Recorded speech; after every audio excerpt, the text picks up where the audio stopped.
කොල්ලෙක්ට කිව්වලු මම කිව්වා මීයා ගැන රචනාවල් ලියන්න. ඌ මීයා කියලා දන්නේ වෙන එකක්.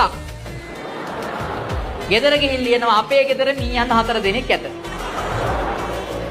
තාත්තාට ඇත්තේ උරුමියෙකි. අයියාට ඇත්තේ කොස්සට මීයෙකි. මට ඇත්තේ හිත් මීයෙකි. අත නෙවෙයි උට. ඊට පස්සේ මූ අන්තිමේක ලියනවා තේරුම් ගන්න අමාරු වෙයි සමහරවට තේරුණ යාළුවෙන් අහගන්න. ඌ අන්තිමට ලියනවා ලස්සනට නිර්මාණශීලී වාක්‍යයක්. අපේ සීයා විට කොටන විට මීයා වැලි කයි. හරි.